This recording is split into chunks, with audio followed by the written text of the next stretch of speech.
I have been spending a massive amount of time on the cardiovascular responses to hypoventilation protocols in swimming. Hypo. Okay, tell me more. Yeah. So let's see. Can we get the tree in there?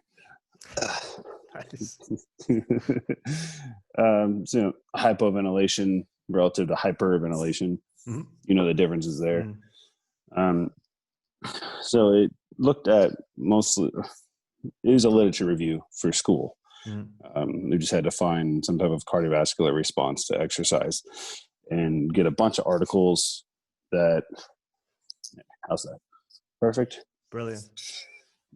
Get a bunch of articles that just showed cardiovascular responses to hypoventilation and just period. And then if there's any in swimming whatsoever, which very difficult to find that out of the 22 mix of articles and book sections and chapters, so on and so forth.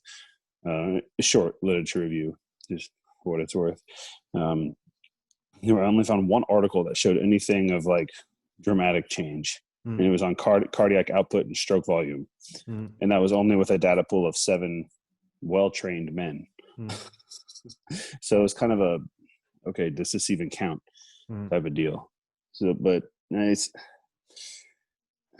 what's the hypothesis behind hypoventilation and swim training? Well, just increase anaerobic glycolysis and mitochondrial function. Really, I mean that's the, I guess, the premise overall for the reasons why it's implemented for swimming, sprint swimming specifically. Okay. But what was interesting is like the most positive result on cardiac output was performed by these guys doing 65% of I believe it was normoxic O2 uptake. So at 65%. So I feel like it's relatively low intensity because it was across 5 minutes, and it was just, there was controlled frequency breathing CFB and or intermittent hypoxia training implemented. They did 3 bouts at 5 minutes, basically like 5 minutes on the assault bike, with breathe normally, hold your breath for a minute, breathe normally, hold your breath for a minute, breathe normally, and then like a series of, okay, you only get 3 breaths for this first minute, 3 breaths for the second minute, 2 breaths, and so on and so forth. But it was really unique because relative to triathletes doing 12 to 25 meter repeats, no breath, and then immediately a 100, 200, and or 400 meter swim as fast as you can. That showed less of a change than 65% effort, essentially. Okay. Which is really, really unique to me. I thought. What does it make you think of, or why do you think that is? Well, you just think that you would improve mitochondrial function through quick repeats and short rests, kind of like a desaturation type of deal, versus like. But I guess you can consider like intermittent hypoxia training or CFB to be a type of progressive arterial desaturation, right? Yeah. If you have to, I think Kyle was messing around with an assault bike. Oh, Kyle Ruth at Training Think Tank was trying. He was messing. That's right. He was messing around with a protocol that had to do with. I can't remember if he said it was hypo or hyperventilation on the bike. It was multiple bouts of 6 to 12 seconds all out sprint at the end of your exhale, and then have an oximeter. You hold your breath at the end of your exhale and then sprint for 6 to 12 seconds, and then have a pulse oximeter on. And his SpO2 got down to like 68% or something like that. It was crazy. But it's something that whenever I'm able to start my dissertation, I'm going to implement like those type of protocols. And that's why I'm trying to get Kyle and Evan involved with it. But sadly, I've not been able to do any Moxie research. The only thing I was able to do in regards to oh no, I told him that I was on a call. Somebody calling you? Yeah. One second. I'm sorry. No problem. Jiminy Christmas. I haven't put my phone on Do Not Disturb. How does that happen? I don't know. Sorry about that. No, that's cool. But I used one of, I believe it was Feldman. He has some Moxie research, and it was just a generic thing where I think he used 6 well-trained college athletes, and it was just kind of a generic thing on Moxie. And I just used I used that article to define what Moxie is. That's about it. Okay. Was it Jurg or Andrew? I don't remember, honestly. I'd have to pull it up and look real quick. Do you know do you remember the year of the publication? 2000. I used 2. One was Simmons, the other one was Feldman. One of them was 2008 or 2009. If it was recent, it was probably Andrew, and then if it was older, it's probably Jurg. No, I believe they were both older. I'd have to. I'll tell you what. I'll pull it up on my computer later, and I'll email you to let you know, and then you can put in the description when everyone's smashing that like button and subscribing. Thanks for doing my job, buddy. Hey, no problem. I know how. Yeah, it's the hypoxic piece is super interesting. I told you this morning, I was listening to the Jordan Peterson, Michaela Peterson, and Wim Hof podcast that was on Michaela's podcast.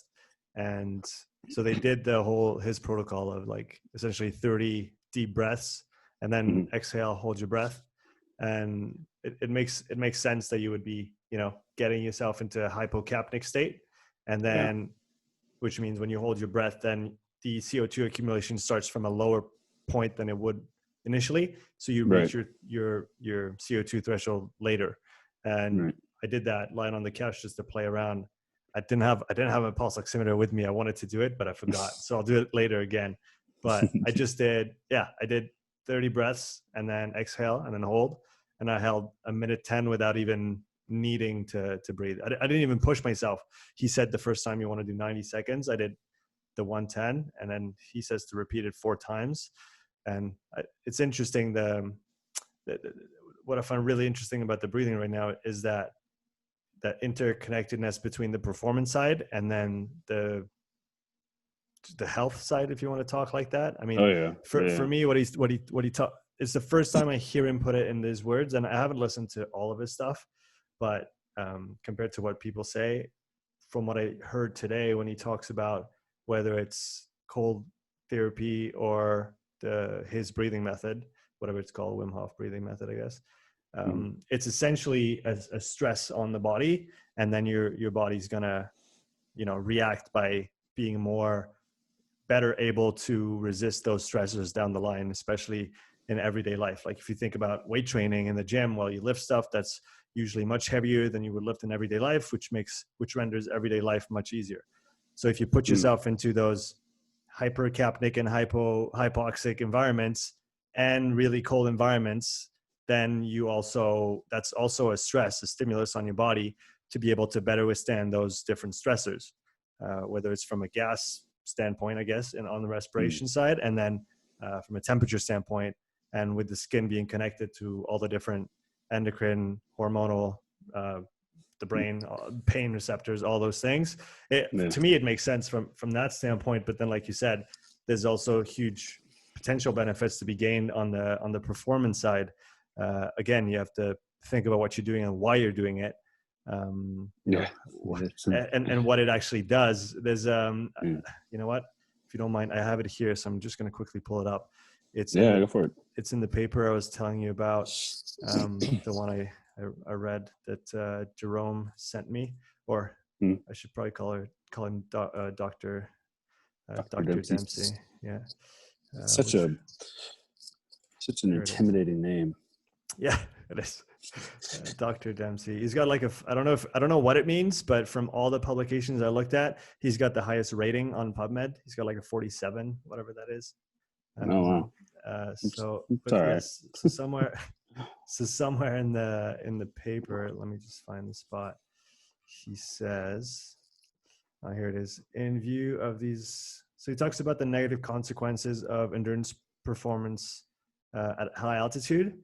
And they say in the paper, it appears paradoxical that such large number of elite athletes utilize training regimens requiring hypoxic exposure with the intent of enhancing their hemoglobin mass and performance at sea level. The efficacy of this practice has recently been questioned, and he references two other papers. But I guess it does make sense for swimmers, especially because you do find yourself limited by the amount of air that you can breathe in, I guess. Yeah. Is that right? Oh yeah. I mean, you are constantly turning your head into the water. The only time you're not is when you're doing backstroke, really.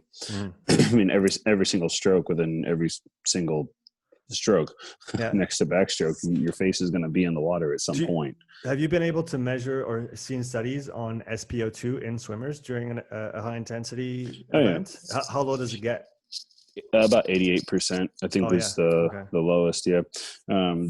Based on just the research that I've recently read, I'm quite confident it gets lower than that. However, unless you're really in tune with breathing and swimming, which, you know, only the 1% are, people, you exhale, you sink, right? Why is that? Well, your lungs don't have air in them because they are a balloon, right? I mean, common sense. But what people don't realize is when you exhale that all that air underwater, that helps you a little more because you're still driving forward, and you can actually, it doesn't really affect stroke rate or stroke length to the degree of what people may think. I mean, you definitely tighten up. You familiar with the 2008 Olympics 4x100 meter freestyle relay when Jason Lezak chased down Elaine Bernard? I'm not. No. Okay. So, France was winning the 4x100 meter freestyle relay going into the fourth leg, and spoiler alert. Yeah, for those 12 years late, spoiler alert. In case you've kept it on DVR and haven't watched it yet. Well, Jason Lezak caught Elaine Bernard, and he swam the fastest 100-meter freestyle ever. And granted, there were some other things there were other reasons as to why he swam the 100-meter freestyle, but that's different. Rowdy Gaines, the announcer for the U.S. on American television, he kept saying that Elaine Bernard was definitely tightening up. And that's likely just due to he held his breath for a very long time during the time when Lezak was catching him, and everything was expended, right? And he didn't have that efficiency anymore at a cellular level. Now my assumption is, based on watching that, is like early on in the race, he held his breath for entirely too long for the first 50 meters of the race. So he didn't have any O2 to, clear out the lactate, as I believe that's the appropriate way to say it. Bear with me. It's early over here. No, I'm with you. Yeah. I guess you could say recycle it, reuse it. You can term things better than I can, so I appreciate that. I think it depends what context we're in, but I'll take that one. I'll give you that one. But the whole tightening up method, I mean, so you tighten up because why limitations are put in physiologically. O2 is diminished, right? Or the efficiency to use O2 is diminished. I think there's that locally. If you talk about O2 saturation, and that would be interesting to see at a local level if you see those O2 values dropping super low, which would force him to tighten up. Another thing, and I don't know if that might play in. That's something. So here's my train of thought. I'm thinking about the metabol reflex and how that induces sympathetically driven vasoconstriction of locomotor limbs, right? So to shuttle blood back to the respiratory muscle, especially the diaphragm. And I remember reading in a paper that strengthening the diaphragm, so respiratory muscle training specifically to strengthen the diaphragm, increased the kind of single length of a breath hold swim in free divers or something like that. Essentially, with a stronger diaphragm, they were able to hold their breath for longer on just the one go. So I'm wondering if maybe if he held his breath for a long time and his diaphragm fatigued enough, because essentially when you hold your breath, you contract your diaphragm and it stays contracted. Oh yeah. Right. So you're sustaining which would induce desaturation of the diaphragm muscle itself. Right. Oh, yeah. And if you get to low enough O2 levels, you get to higher metabolite accumulation within the diaphragm. And that is one of the factors that triggers the metabolic reflex that then is going to restrict blood flow to your limbs in order to preserve essentially the vital, not only organs, but the vital the diaphragm. So I guess it could be one of the two, or maybe both at the same time, which would be even shittier for him. Like no more O2 in the legs and no more O2 in the diaphragm, and then it just shutting down essentially, right? Oh yeah, I mean that's not really uncommon when adrenaline is pumping and your face is in water. Yeah, I mean, even all the studs, they achieve that at some point, whether it's shaved, tapered, and completely rested, or mid-season major exhaustion caused by training stimulus and trying to perform while extremely fatigued. It'd be like trying to do really well at the CrossFit Games after doing a month and a half worth of max cals on the assault bike and devil's presses. Good times. Couple in like 6,000 double unders for time, unbroken or something like that. No, it's really funny because like in the swimming world specifically, on land, it's fun to implement a type of hypoventilation type protocols. Hyperventilation, I know there's a benefit, but I've been so in tune lately with James Nestor specifically on the nasal breathing stuff, like slowing everything down. To me, right now, for people who they're not in tune with nasal breathing or they don't really quite grasp the art of it, that's a type of hypoventilation training, if you will. I mean, bear with me. I know that's not reality. Technically, if you do want to, I see where you're going, and I would agree with you in the sense that from what I understand anyway, the nasal breathing it's a much more efficient way of breathing, especially when you're at rest. I think that's a given. You can't really push that one around. So it would make sense that you're trying to breathe less, because especially at rest, you can breathe, fucking 6 times a minute, and you're still getting all the O2 you need in your blood. Maybe you might get CO2 accumulation because you have a low CO2 tolerance, but from an O2 standpoint, you're at rest or you're walking around, or even like lightly like a bike ride, but a low intensity one, you're not going to, drop SpO2 just by breathing through your nose a bit. So I think you're right in saying that it's hypoventilation training. Yeah, you could say that.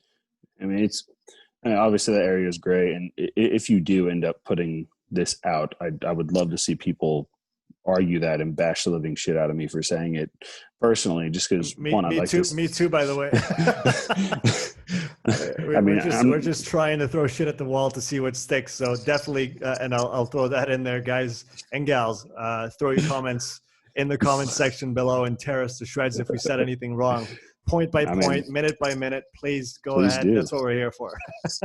I mean, really, how can we learn without getting shit on metaphorically? Well, we can talk about that later. We'll get to philosophical content in a minute, right? We will. Shoot, I lost my thought. Because I've been doing some nasal breathing only stuff with some CrossFitters out in Texas, but from swimmers, a couple swimmers right now, high school level, that have been coming to the house. And I don't know if it's just because, obviously there's measurable factors that I don't have the ability to measure. But ever since we started implementing nasal specific protocols on the assault bike and the assault runner, there's very low volume running, just for what it's worth. Swimmers don't need to run that much. They're not very good at it. There's been a dramatic change in short course yards. Sorry for those of you not in America. underwater performance. And I would speculate that it would also translate to short course meters. Now, I don't know if that has to do with just their cellular efficiency or with oxygen or what. Again, I can't measure it. Yeah. Right. If I had to guess, I'd probably say it has to do with CO2 tolerance. Mm-hmm. Because the carbonic drive is always going to, from what I understand, the carbonic drive is always going to kick in before the hypoxic drive, right? Depending on your level of training. And so going back to the Wim Hof thing I was saying before, you breathe off all your CO2. So let's say your CO2 threshold is at just arbitrary values here, is at a 15, okay, and your usual resting CO2 level is at 10, let's say. So as soon as you start accumulating a bit of CO2, you get to 15, boom, triggers your ventilatory response, and you feel like you have to breathe in order to get that CO2 out, right? Now, if you were to increase your CO2 tolerance, so now your 15 gets to 25, you have a bigger margin from your 10 to your 25 before you feel the need to breathe, right? And so one, it would probably have an impact on RPE at a given intensity, and it would probably allow you to extend your breath hold or to delay the onset of that carbonic drive if you were if you're able to essentially desensitize yourself to CO2. So and I feel like nasal breathing obviously you would have a bit more CO2 accumulation through nasal breathing. That's kind of the whole idea behind it as well.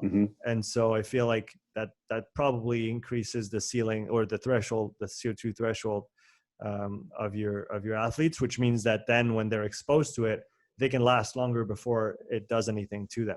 I don't know if that makes sense. No, it makes 100% sense, because you're underwater. You can't, if you want to, aspirate, go for it, but you can't take in oxygen. Yeah. So that would make complete sense as to, I mean, obviously, again, other factors that are likely playing a role as well. But from an observational standpoint, with what I've been able to work with, the CO2 tolerance, the improvement or increase in CO2 tolerance would make a lot of sense. And that's essentially, I was mistermed, said O2 efficiency, and I meant the carbonic side of things. So I apologize for that. Poor content with Dan Jackson. The kid, one of the kids specifically that I'm working with, it's really interesting because he's coming off a broken ankle also. And just 4 weeks after getting out of his boot, he's already doing, his rate of improvement from year to year, he's already surpassed 100%, even being in a boot for 8 weeks and not being able to do any leg training whatsoever outside of just, isolated movement, like physio ball hamstring curls, abductor and adductor stuff, clamshell type work, etc. So it's been really interesting to see his progression specifically. He's a butterflyer, which in the swimming world, for short course swimming, your ability to have efficient underwater kick, dolphin kick, is king. And the less time you can spend on the surface of the water, the faster you're going to go, theoretically. And that's just hydrodynamics, right? He's also anthropometrically perfect for the sport. 6'4". His arm length is like 7'2", or I'm sorry, wingspan. Wingspan. And the kid's just a monster. He's built like a pencil. It's really impressive. But it's unique to see, just in reading the hypoventilation stuff, the cardiovascular responses, and then our conversation here, it's unique to me to see how nasal breathing has kind of been showing with him specifically similar responses and adaptations, and for the positive realm. But I think the respiratory, sorry to cut you off, you're good. The respiratory side is so unspoken about. I was reading the manual for the Spire Tiger yesterday, and that's what I do on a fucking Sunday. I wrote a 15-page paper. I get it. Okay, good. We're in the same boat. I don't have to feel that. I have a plant in the background. You have a Christmas tree. We're on the same page. That's right. So what I was getting to is that they were talking about using the Spire Tiger during, like, when you're injured, to keep up essentially your respiratory work and not let that go to shit when the rest is catching up. And so I'd probably say that that's a great tool to use, especially if you're injured, like you've done with your athletes, even just the simple nasal breathing thing, because it does. I'm sure that obviously we talk about, if you don't do max lifts and max efforts for a couple weeks, then just neurologically it's going to take you like a week or two to get back to the highest intensities. So if you just now draw a parallel between this and respiration, you could also say that if you don't expose yourself to high levels of CO2, like CrossFitters and swimmers probably do often, if you don't do that for an extended period of time, when you get back to the sport and to the intensities that you were doing previously, it's going to take you a while to readapt to that. But if in the interim, you keep subjecting yourself to high levels of CO2 and just get comfortable with that, once you get back to training, that's one of the facets of the training you don't have to catch up on, because you're already either up to speed or even more tolerant than before because you've just trained it. Right. And it's almost like a free lunch. If there was ever a free lunch, that's one. It's really fascinating to me that it's not spoken about more, because it really, and another one study that just popped into my mind that I read about yesterday, where one group did only Spire Tiger endurance training and the other group did, one did the Spire Tiger plus normal training and the other one did just training, and the outcomes of kind of respiratory function, endurance, and strength, and the retention of those qualities was much higher in the group that did the respiratory training on top. I'm probably misciting what I read yesterday, because it's okay. Someone will let us know in the comments. Yeah, please let me know in the comments what I'm saying wrong. I've got too many of those floating around in my head. I don't know which one I'm referencing anymore. Hey, it's okay. Yeah, thank you. Thanks for being understanding.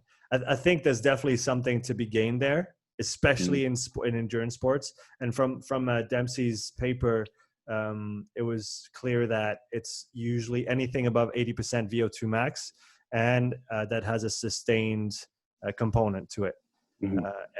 It's not quite clear yet if any of the respiratory muscle training or if any respiratory limitations show up on interval type work, like shorter interval type work with lots of rest, because I guess you maybe don't get to the point where your respiratory system starts to fatigue.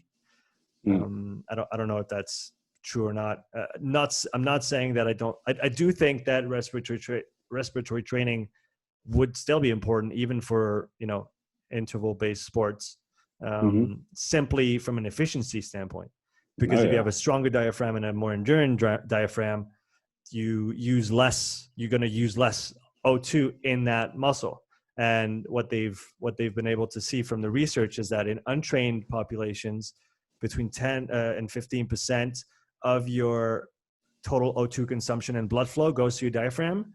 And in highly trained athletes, this bumps up to between 15 and, I think it's up to 10% in untrained, and between 15 and 20% of total blood flow and O2 is allocated to the diaphragm, which is huge. Yeah, that sounds right. It's a fifth of your total blood volume. Think of fighters, man. Think about fighters. What's a primary training outside of, being trained to get the shit beat out of themselves? They do a lot of meditation and breathing, respiratory training. Reference, Bruce Lee, Hoist Gracie, whoever we need to. Right? I mean, the elite fighters. Like, I'm sure even Muhammad Ali did it. But it makes complete sense what you're saying. Sorry to cut you off there. No, that was a good one. I remember there's a really good interview between Cron Gracie and Joe Rogan that goes way back, where he talks exactly about the different respiratory, like just controlling, really just, how much control do you have over your respiration, over your breathing. And it's funny because that goes back to what Brian Kozak said not too long ago on the podcast, is if you don't control your breathing, the breathing is going to control you. Right. Oh yeah. And it's, Go ahead. No, that's all I had. Did you read the part, or you watched the James Nestor and Joe Rogan episode, right? I did. So the part where he was talking about like the Swami. Which one was it again? Was it the guy who's got an unreal control of all things physiology through essentially? Yeah. Okay. Yeah, like he could sit in an ice cave and be just fine, type of deal, like sweating. He's the spirit. He's probably Wim Hof's spirit animal. Oh, probably. He's so fascinating, man. Like, I genuinely wonder why, like, in American culture anyway, breathing is just, it's thrown by the wayside. Like, I can tell you, personal experiences where Kyle would program Wim Hof stuff, and I was a terrible athlete. I always thought I was going to be good, but no. You never do the quote unquote simple stuff because it's boring. It's not that grit training. It's not. It's meant to be methodical, but you hate methodical type of deal, right? We want it now. You have to train stupid hard and preach. Oh no! Train smarter, not harder. Well, why don't you do it, asshole? Type of deal. It's like the breathing component. It's like you don't think Matt Fraser's doing that stuff. Of course he is. Tia Claire Toomey, absolutely. I mean, I referenced Jason Lezak again. One of the reasons why he had such an outbreak swim performance. An outbreak swim performance in 2008 Olympics is because he was implementing a lot of yoga that year, based on what he told me. Now, granted, his story might change. That was 9 years ago when I asked him, but yoga. I mean, what's associated with yoga? Essentially, like dynamic poses with very in-tuned breath control or breath type respiratory training, etc. Right?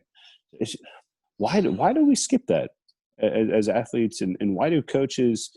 Because there are very few coaches that actually implement it. Because we're afraid of things that we don't understand yet, especially when it comes from Eastern philosophies, and maybe now we get into the philosophical side of things.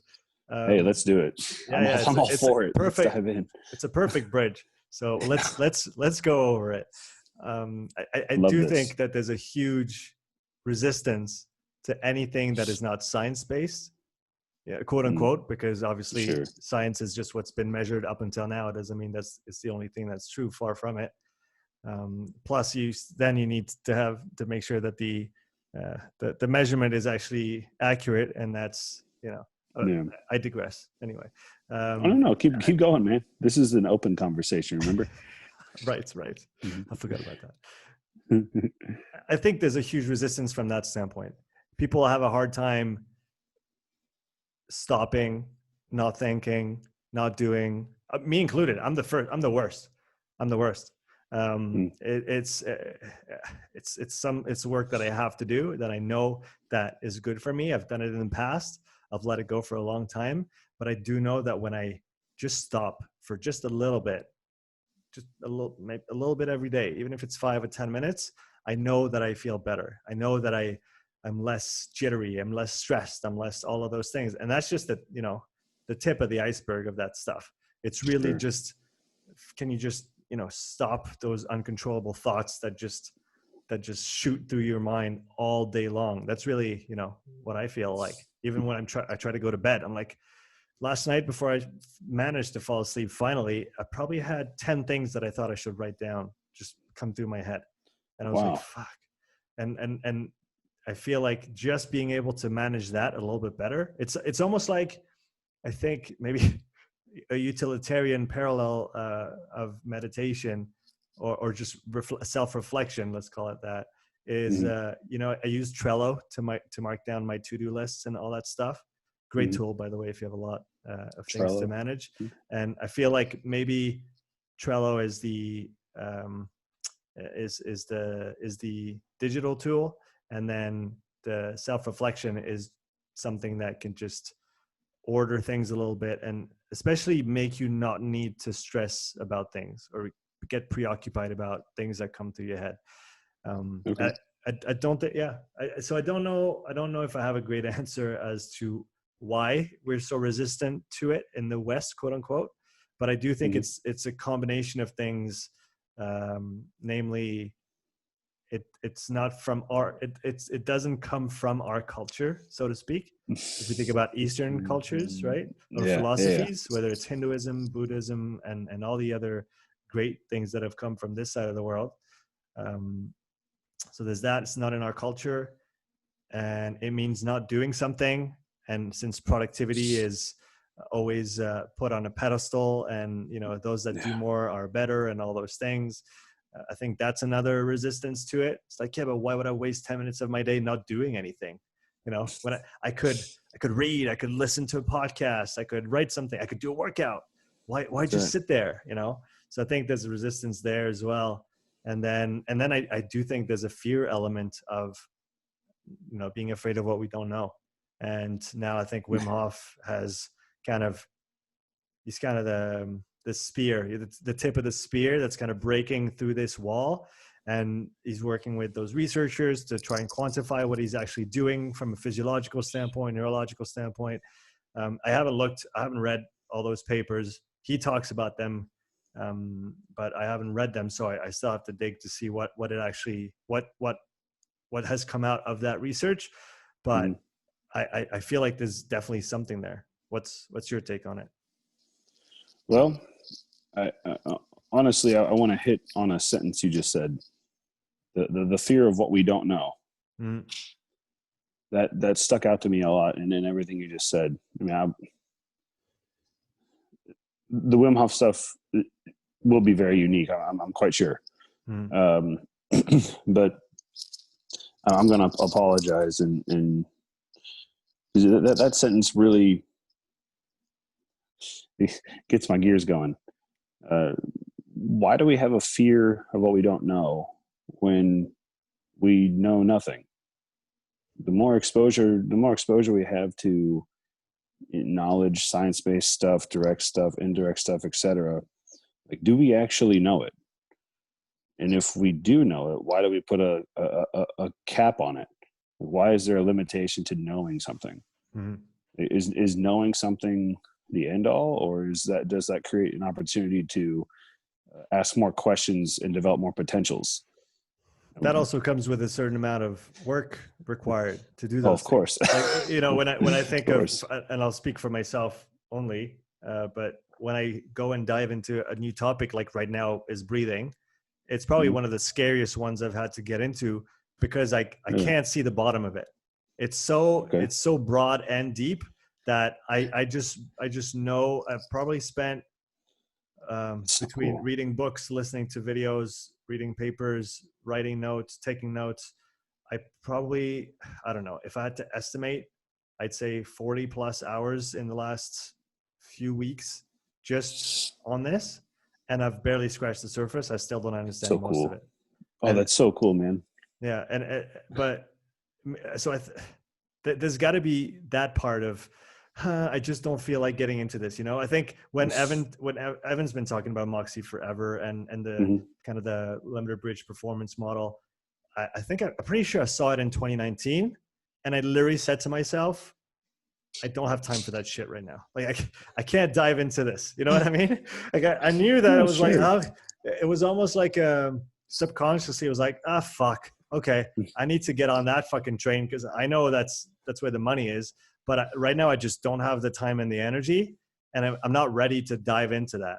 So I feel there might be some of that where you don't need to understand it all, but just to get into it. And if you're interested, to dig deeper is going to take a lot of your resources, time, mental, all things. So maybe that's a part of it. I'll let you continue. You don't have to understand it all. That is a magnificent quote. That's the title. You don't have to understand it all. Okay. The title has been determined. I'm serious, because that's, we struggle with the questioning, or not the questioning, the phrase, I don't understand this. And instead of thinking, okay, I'll go back to it later, it's just frustrating. It's a sentence used to express frustration. It's like, well, motherfucker, you don't have to understand it. You can understand it later, or listen to the point of view of I mean, Sean, everything you're saying to me right now throughout this entire 45, 50 minutes, like there are things that you said that I don't quite grasp. You know what I mean? In my mind, I'm a borderline idiot. And that's just because like I claim to not know a damn thing. Like my previous course preceding the advanced cardiovascular responses to exercise was philosophy of scientific knowledge. And it has taught me, it's kind of added to a lot of abstract thought already, but like this stuff's, it's a never ending cosmos of expansion, and it's life, training, etc. is just a mosaic, and it's kind of like a hydra. Every single time a mosaic puzzle piece is filled in and it fits it perfectly, 2 more empty ones arise. Example, Moxie stuff from Evan, limiter bridge, etc. Like that's and to say like I don't understand it all. We don't have to understand it all. Like, why is that a difficult concept? Who's to say we should understand it all? Control. Who's to say we need to? Our brain. Sure. Well, our brain says, unless maybe you've learned to let go. And that maybe goes back to some Alan Watts stuff, where you go full circle from trying to control everything. If you could control everything, you would plan your day-to-day life, and you would say, okay, I want it this way, I want it this way, that way, and you would control everything. And then after a couple of years of this, you get fucking bored, and you say like, okay, now I'd rather not know what's going to happen and just be taken by the thing and just let the world do its thing and let me be surprised by it. And it's the beauty of that Zen philosophy of just, go with the flow, I guess is the best one. And it's a decent musical reference. So I guess it's a good one to go with. But I think it's can you let go enough? And I guess that word comes in part through breathing, right? So we're coming full circle. Can you let go of everything? Can you just not be attached to knowing things, understanding things, controlling things, to then just be at peace with whatever happens? Yeah. And it doesn't mean that you don't do anything. It doesn't mean that you can't research stuff and be interested, but maybe at the end of the day, come back to, que sera, sera. It's like whatever happened may happen. And not be married to the control. I guess for me, it's a control thing. I don't know if that rings any true to you. It used to. The past, I guess I would say my whole life until really this summer, I've been, accepting change has been very restrictive. I'm not going to blame my upbringing or anything. That's just, I had very little adversity in life. Therefore, like, why should I change type of deal? And why should I look at my life from a third person perspective? Like, what's that part matter? Well, it matters a lot. Not just like interactions with people or how you approach things or whatnot, but there's control for me now in that sense doesn't necessarily apply. It's figuring things out, testing different routes, avenues, quotes around all that, and trial and error in short. And the most recently, I'll just give you a very personal example. Like I have shattered my slate of character. So who I was up until like May of this year, I've tried to eliminate that person completely. And going about it, I've taken a metaphorical sledgehammer to my slate of who is Dan, and I've been restructuring it entirely and finding the shards that were me and pitching them and filling that spot with something else. And it's been, it's been a really fucking tough road. Like I've finally reached the point where it's like, I can't do this, alone or with only family and friends. Like I got to go see a therapist. I need to accept that I'm not going to be able to control this type of puzzle. There needs to be an external source. And that means like, talking with you right now. Kyle, my wife, going to the therapist, reading the 5 love languages again, getting in tune with that stuff, and really trying to put a understanding of control really needs to take a back seat, if not be kicked out of the car. Because I mean, Sean, what can we control in this life that isn't eating, breathing, or sleeping? Yeah. You know, I mean, granted, okay, sleeping, that's going to be a little, you know, some people have insomnia, can't sleep, but you know, philosophy is a fun game, and being forced to dive into something as uncomfortable as a conversation of this nature, which me personally, I don't really make me uncomfortable anymore whatsoever. I'm not type A. I don't know. Maybe I'm type B, but it's unique to say the least, because I believe myself to know nothing. I believe myself to just be matter, and a weird guy who tries to connect the separation of mind and state every day, and just kind of doing this external floating of what's happening in the world type of deal. And that impacts coaching, impacts conversation, and it impacts really just the state of generalized well-being, right? Because it's so unknown, which is the wonderful part of saying you know nothing and saying I don't know. The 3 most acceptable words that should be inputted or put in place in a conversation at any point you feel necessary. Right? I don't know is the most underrated phrase. Yeah, I agree. That people say. Sorry, I kind of ranted on that. I'm going down a bit of a rabbit hole, but you know, how do you feel from a philosophical side, like the control aspect, like with coaching to athletes, or coaching to like claiming that I'm a coach and this is my athlete, or I'm referencing kind of I don't remember the gentleman's name, but the little snip of your podcast you had, I believe he was an English gentleman talking about, you know, coaching philosophy and whatnot. I'd have to pull. I don't have it memorized. I'm sorry. No, it's fine. But some of the stuff he said was really, really nice, and I was hoping to touch on it a little bit. And I felt like the control aspect was a good segue, but I don't know if you have the time. I've got another 10-15 minutes, and then I just need to get the stuff ready. We're going to go sledding with the kid up in the snow because it snowed a couple of days ago. So I'll take advantage of that. I'm trying to think back to who said what you mentioned. I had James Fitzgerald on last week, and he had a really good comment on detached caring vis-a-vis our athletes, and essentially where the path of the athlete, and for those watching, because that'll be video. So for the coach and the athlete paths coming together for a certain time, but then inevitably going apart to some extent. What I think the most important thing that I pulled from that is don't create a dependency relationship between the coach and the athlete. One way or the other is bad. If you're always dependent on your client for income after 4 years of coaching them, your business sucks.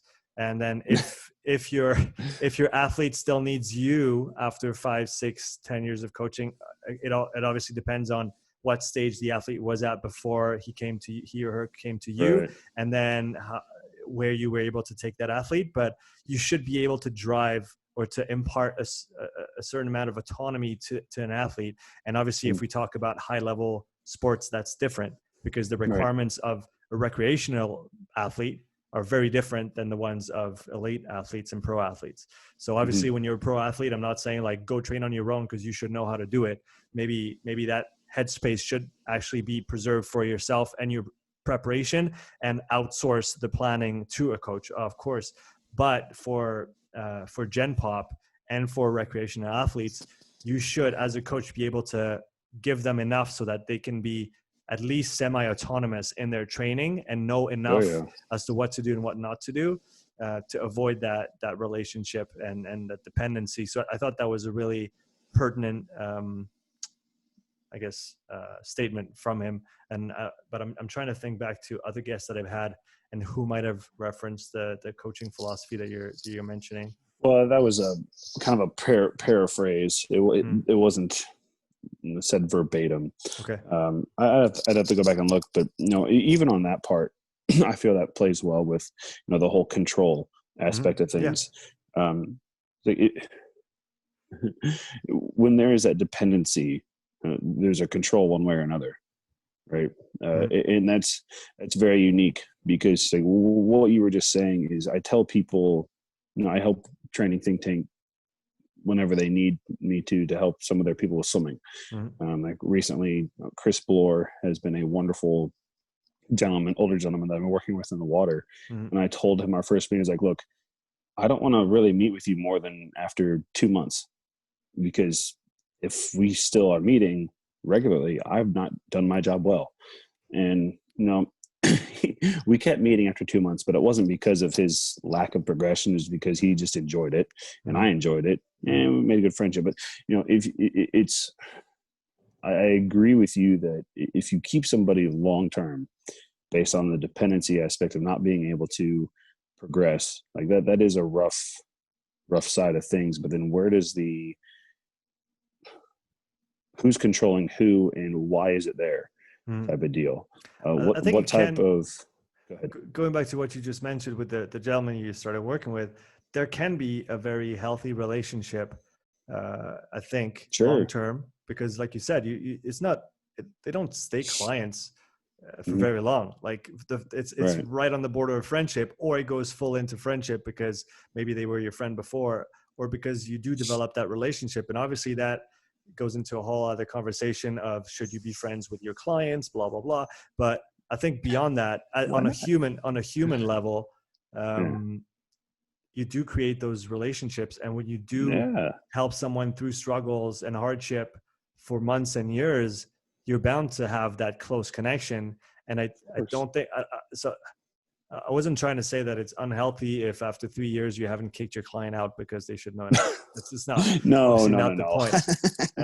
But you can have, I think, a long-term healthy relationship, still be the coach, still have the athlete, or work with the athlete, because going back to your prior statement of owning an athlete, I think that's a very wrong way of seeing things. No athlete belongs to any coach. No. Any coach that speaks like this has a power issue, in my opinion. I 100% agree with you. Yeah. I'm with a devil's advocate question. Who's to say we should or shouldn't say that they're my athlete or our athlete, so on and so forth. There's obviously, I'm all about the athlete, but you could be a shit coach. But if your athlete buys into what you're doing and you get progress, are you a shit coach? And who knows? Maybe not. Everyone, in the terms of motivation and development, is subjective, right? But for the I'm just going to call it the slave driving mentality of owning an athlete, which is makes me uncomfortable to say, if I'm being honest. That's rough. I mean, coaches, trainers, whatever input coaching method here, even teachers, like part of their job is to be a therapist as well, whether you want to be or not, or a counselor, because you want to get these people to buy in, not from a selling point, but if you want them to achieve their best and they want to achieve their best, there needs to be a mutual, right? Absolutely. Absolutely. It's like, okay, I'll use example, the high school kid I'm working with. This kid, the taller one I was referencing, we hated each other. 2 years ago, hated each other. I'm not going to lie about it. We butted heads. And he's been coming to the house every single day since June.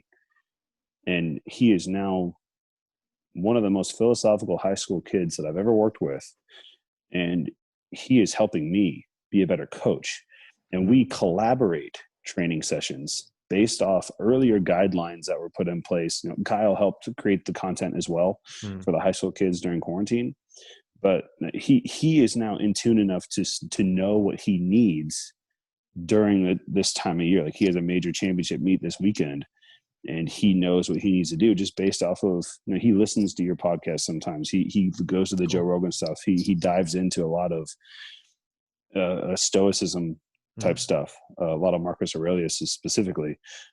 He's read Breath. He's also read Atomic Habits.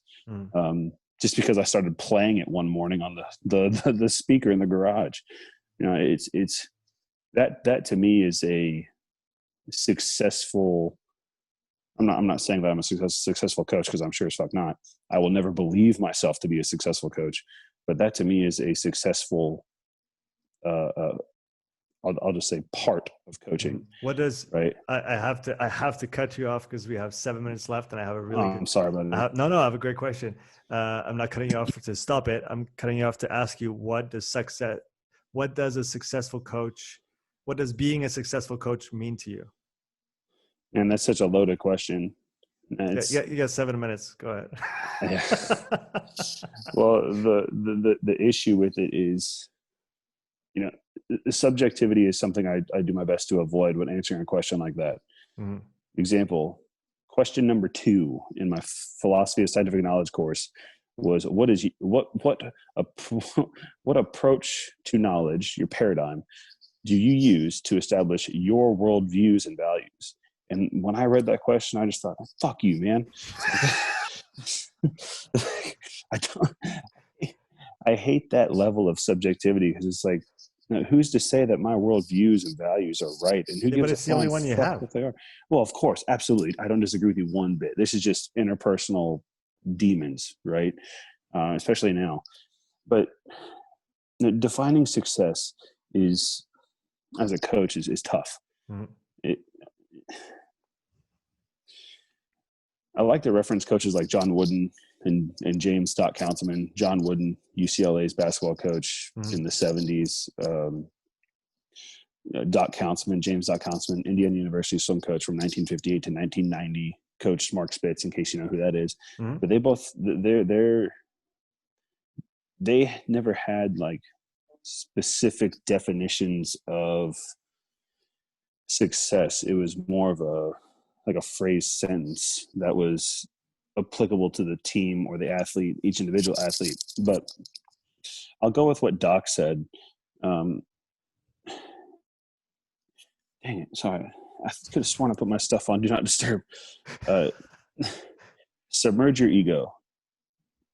If your athlete doesn't like you, has a problem with you, figure out why, collaborate with him or her, and establish growth. And that's more of a paraphrase, but submerge your ego is a direct quote. That to me is a successful coach. Being willing to come down or be at the level of the person you're working with, doesn't really matter what the age. Or change right? Exactly. I mean, Sean, I asked my 6-year-old daughter to help me with leadership stuff sometimes, because why not? Like, why not? I asked my 6-year-old daughter, hey, what do you think I can do to help mommy be happy today, or to help me be a better daddy or husband? Mm-hmm. And she goes, well, you could write her a letter. Genius. Like, something so simple. And awesome. The same thing applies to working with really any level. You collaborate. Everyone's adults, kind of, to a degree. I'm not. But it's a fun... If you want to be a successful coach based on the societal terms, get to know the people you work with and stay with it. And don't be afraid to make yourself be a little uncomfortable being comfortable. Mm-hmm. be a kid when you need to be a kid, be an adult when you need to be an adult, and have direct conversations that are going to help both of you. Athletes become friends, like you said. Yeah, what comes to mind when you say this is almost just be a good fucking human with the other humans that you're with, and then just layer on top of this. Oh, I can program reps and sets and exercise selection. It's like, and then global load management and all those fluffy things that we do as coaches. But at the very basic level, just be a good fucking human. And I'm so happy you said that. I really am, because that's exactly what I'm getting at. It's like, it's not hard, Sean. It's really not. Be a good human. There you go. That is my definition of success as a coach. Be a fucking human. Yeah, I do think that the relationships that we develop are just as important as the results that come out of the coach athlete collaboration. Dude, absolutely. Obviously you can obviously debate he was a shitty coach, but I won the Olympics. Then if depending on what what angle you look at it from, maybe you could say that that's all right. Yeah. Because the goal was always to win the Olympics, regardless of being a good human as a coach or as an athlete or both. But otherwise, in the vast majority of cases, I think, us coaches have a duty to just try and be better people for the people around us, whether it's our families, our clients, other coaches. I think that's super important as well, because it's super easy to shit on all the other coaches that are doing things that we don't like. Of course. But of course. And that's terrible in itself. What if we can just, rising tides raises all boats, just try and bring everybody up and try to have a positive impact through everything that we do, like this conversation, like a comment on Instagram, like the simplest things. One thing I got from a trainer called Mike Vacanti, who used to work with Gary Vaynerchuk.